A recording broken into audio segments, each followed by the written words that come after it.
You used to know exactly who you were. You had your opinions, your energy, your sense of self. And then this person walked into your life. And slowly, almost invisibly, you started shrinking. You started second-guessing every word you said. You started apologizing for things that weren't even your fault. You started feeling like the problem was you every single time. And the worst part? You still can't figure out how they did it. Here's the truth nobody tells you. Narcissists don't take your power by force. You hand it to them through small, understandable, very human mistakes that most people never even notice they're making. And once you see these mistakes clearly, everything starts to make sense. The confusion lifts, the guilt fades, and you start taking your power back, one step at a time. So let's get into it. You explain yourself, you stay calm, you pull out the receipts, you go over everything one more time because surely this time they'll get it, right? Wrong. Here's what's actually happening. A narcissist isn't confused about what you're saying. They're not missing your point. They understand perfectly. They just don't care. Empathy isn't something they can't find. It's something they've chosen not to use with you. Every time you explain yourself, you're sending them a message. I need your approval to feel okay. And they receive that message loud and clear. The more you explain, the more leverage they have, because now they know you'll keep coming back until they validate you. The fix isn't explaining better. The fix is stopping the loop entirely. You don't need their understanding to know what's true. Your reality doesn't require their signature. Narcissists are architects of identity, and over time, through subtle comments, eye rolls, dramatic sighs, comparisons to other people, they construct a version of you that's smaller, less capable, and deeply flawed. You're too sensitive. You always do this. No one else has a problem with me, just you. And here's where it gets dangerous. You start to believe it. Not all at once, gradually. The way you don't notice yourself getting cold until you're already shivering. You start to wonder if maybe they're right. Maybe you are the unstable one. Maybe your feelings are too big. Maybe you're the common denominator in all the arguments. But pause for a second. Before this person, did you feel this way? Did the people who loved you describe you like this? Probably not, because this version of you isn't real. It's a tool. It's designed to keep you doubting yourself instead of doubting them. The moment you accept their definition of who you are, the game is over.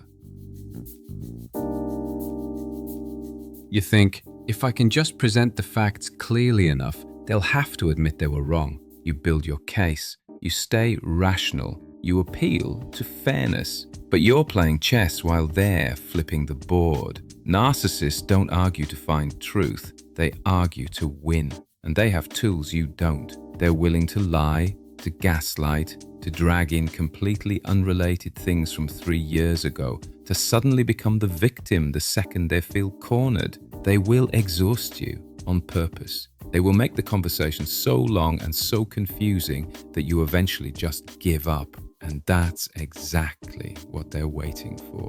The moment you disengage, they've won. And the moment you engage, you've already lost ground. The only winning move here is to stop playing the game, not because you're weak, but because you're smart enough to see it's rigged.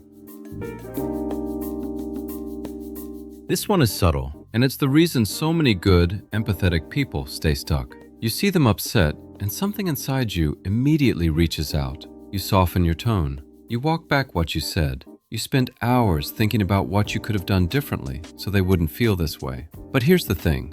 A narcissist's emotions are weapons, not wounds. They're not upset because you hurt them in the way a normal person gets hurt. They're performing anger or sadness or disappointment strategically. And they've learned that your empathy is a reliable button they can press to get you back in line. Every time you take ownership of an emotion that isn't yours to carry, you reinforce the idea that you are responsible for managing their inner world. And that's an impossible job. It will drain you completely. Other people's emotions, including theirs, are theirs. You can care about someone's pain without making yourself the cause of and solution to everything they feel. This might be the most painful one to hear. Early on, they showed you something beautiful.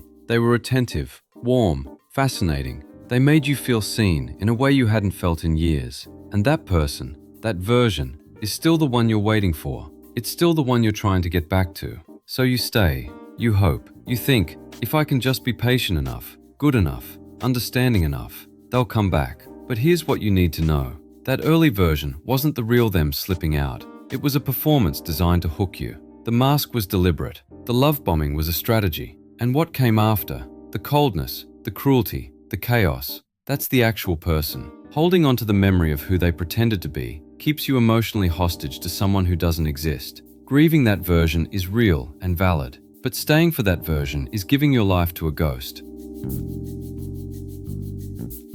So somewhere in the back of your mind, you worry, if I actually go, they'll fall apart. They won't cope. They need me. Let's be honest about where this comes from. It's not just love. It's also the conditioning they've done on you. They've made you feel uniquely responsible for their survival.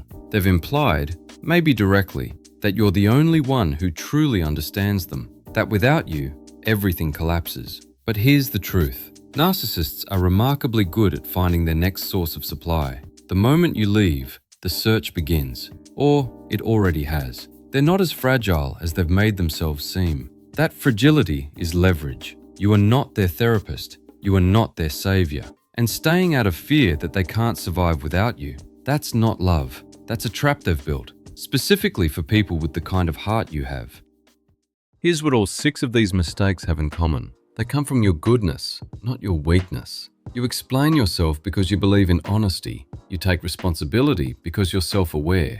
You hold on to the good version because you're capable of deep love. A narcissist doesn't win by being strong. They win by targeting the strength in you, your empathy, your fairness, your hope, and turning it into a leash. The path forward isn't to become cold or closed off. It's to become clearer. Clear about what's real and what's manufactured. Clear about what's yours to carry and what isn't. Clear about the fact that no amount of effort, patience, or love will turn someone into who they've decided not to be. You're not crazy. You're not too sensitive. You're not the problem. You're someone who loved fully in the wrong direction. And the moment you redirect that energy back toward yourself, everything changes. If any of this resonated with you, subscribe. There's more where this came from. And trust me, you need to hear it.